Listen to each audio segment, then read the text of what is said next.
Hello ladies, gentlemen, and persons in between. My name is Tim Snowborn, and we're here today to talk about the benefits of NRA membership and the difference between NRA members and non-NRA gun owners. Welcome to another episode of Serious Issues.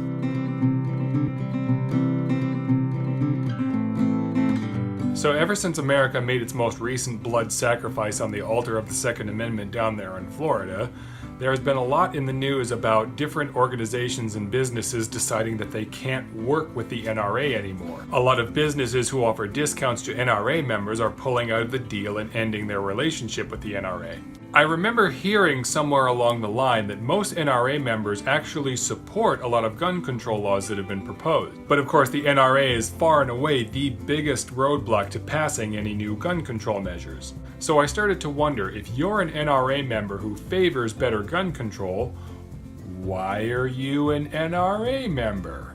Surely there must be some benefits in it for you that outweigh the cost of human lives. So I decided to look up what those benefits are. And in the process of doing research for this video, I found a very interesting article about the differences between gun owners who are NRA members and those who are not.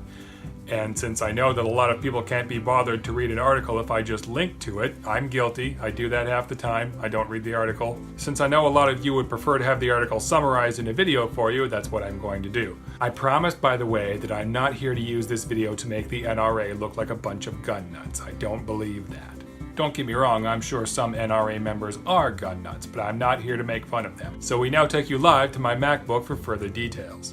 So here we are on the NRA's website looking at their member benefits page. First thing we've got is Arms Care Plus insurance. That's insurance for your firearms. If any of your guns break or need service, they've got insurance for that.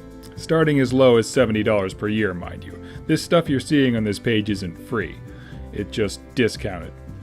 I don't know if the NRA has their own insurance agency or if they're partnered with somebody else or what the deal is, but they offer a range of insurance. Life, health, and accident insurance, probably going to need some of that. Firearm-related insurance, let's see what that is. NRA endorsed insurance, of course. Okay, this is Arms Care Plus. That's the insurance for your firearms. Firearm instructor liability insurance in case you get hurt, or I guess maybe in case one of your students hurts somebody, or if there's an accident on the range. Retired police officer self-defense insurance. Personal firearms protection insurance. Gun collector insurance. If you're an actual collector, and I'm not sure what the criteria are for being called a collector. I don't know if you have to have a lot of guns or if it's certain types of guns or what that is, but you can get insurance for your collection. Personal firearms protection insurance. This insurance provides NRA members with extra liability protection when they hunt or shoot. So in case you accidentally shoot someone, there's insurance for that. Home and automobile insurance. Okay, very nice. Let's see, term life insurance. So in case you die, your family will get some money, of course. There's a wine club for exceptional wines for just $29.99. Now here's the NRA Travel Center. Members save up to 65% on lodging worldwide. I'm thinking that may not be true anymore. Again, this is where the NRA seems to be suffering the most right now. A lot of businesses are not offering discounts anymore. I know Delta dropped out of a deal with the NRA. Prescription drugs, save up to 20% on brand name prescriptions and 70% on generics. I'm sure a lot of NRA members are interested in that. Manage Your ID, I assume this is some sort of identity theft plan. Medical concierge, this is for just general health advice 24/7. More benefits, let's see, what else? Cancer care, look, the NRA is there for you if you get cancer. Global Rescue Network, let's see what that's all about. So if you get sick or hurt, or God forbid captured, they'll deployable security teams, they'll come extract your ass. Wonder how much this costs. Oh, membership plan starting at $119. Short-term plans? Yeah, okay. Plus you get your choice of magazine, official membership card and decal, $7,500 no-cost gun owner protection plan insurance. So I have to admit, this all sounds pretty nice if you're a gun owner. I just have to wonder if it's worth all the bloodshed. Is all of this really worth knowing that you are helping stand in the way of new gun control measures? Now, as I said, as I was doing research for this video, I stumbled across this article about the differences between gun owners who are NRA members and those who are not. This is from the Pew Research Center, and I'll start by just showing you a couple of graphs they have here. Right here you can see the dark green bar is NRA members, the light green bar is non-NRA members.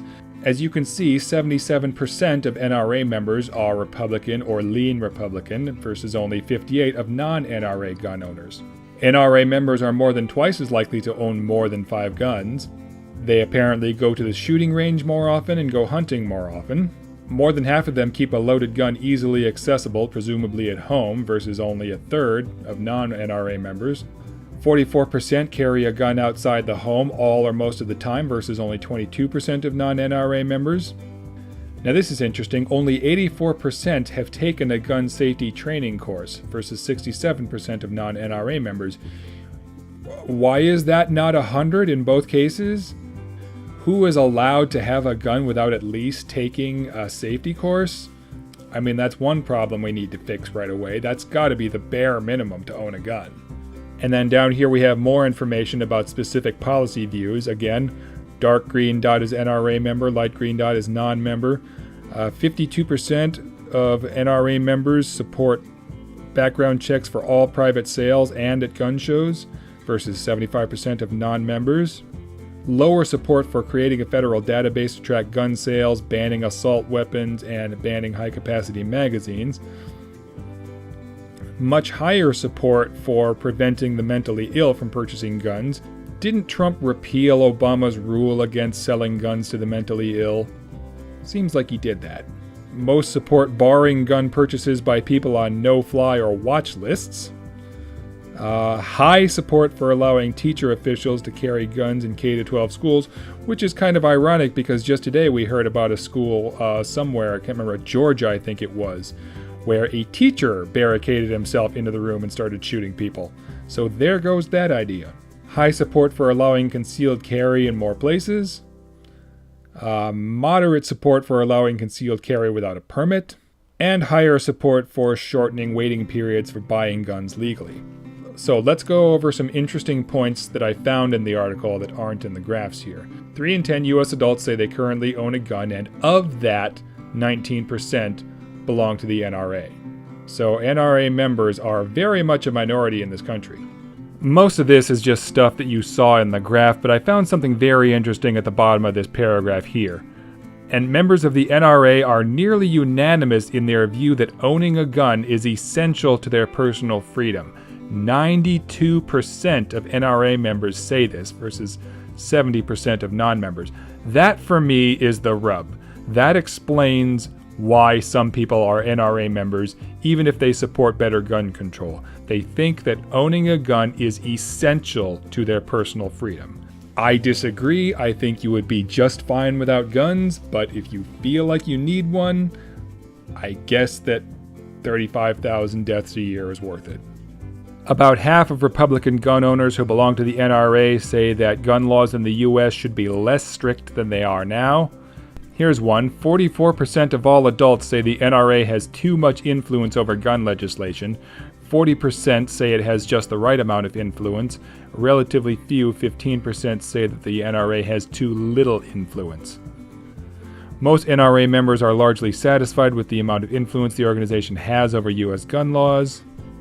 63% say it has the right amount of influence, 28% say it has too little influence, only 9% say that the organization has too much influence. Among non-gun owners, 50% view the NRA as too influential. Now here's something.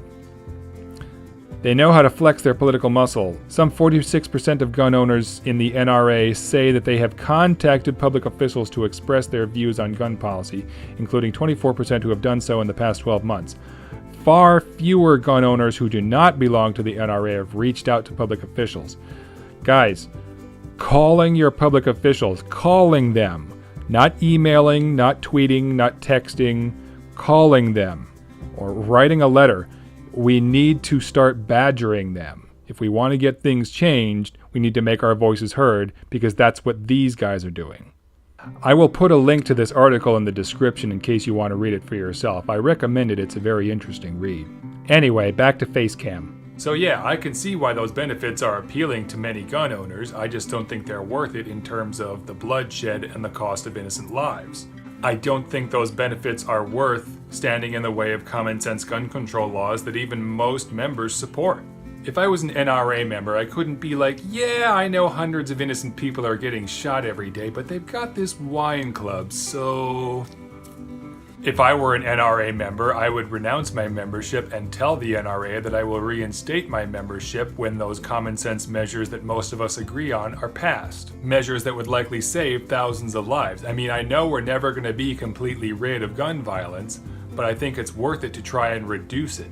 Obviously, I'm biased. I've never actually owned a gun. Actually, wait, that's not true. I did own a .22 caliber hunting rifle when I was about 12. I remember going through a gun safety course and I got the rifle from my uncle. I used it to hunt squirrels once. And to reiterate, I am a veteran. I have handled handguns and assault rifles before. I'm not completely opposed to owning a gun now. I don't feel the need for one, but if I felt like I needed one, I would get one. I'd probably use non-lethal ammunition, but I would get one. I don't want to hear from the people who insist that non-lethal ammunition doesn't do anything. Bullshit. Let me shoot you with some non-lethal ammunition and see how fast you can get back up and shoot back. So tell me what you think. Do those benefits seem worth it to you? I especially want to hear from any NRA members who are watching this. Do you honestly feel that those membership benefits are worth the bloodshed and the cost of human lives and standing in the way of gun control measures that even you support? Also, I want to point out that the end of March will be my 1-year anniversary on YouTube, and I am currently at 46 subscribers. Yeah, I know. I can't believe I have that many either. But it would be super if I could bump that up to a nice even 50 by the time I reach the 1-year mark. So, if you know anybody who you think might like my stuff, please by all means share this or any other videos of mine with them. Thank you very much for joining me for this conversation. If this is your first time on my channel, welcome. It's great to have you tune in. I would love to have you subscribe and join me for future conversations and check out my previous videos for more. If you're a current subscriber, thank you for tuning in again. It's great to have you back. I really appreciate your continued support, guys. Thanks again for watching, guys. Be safe out there.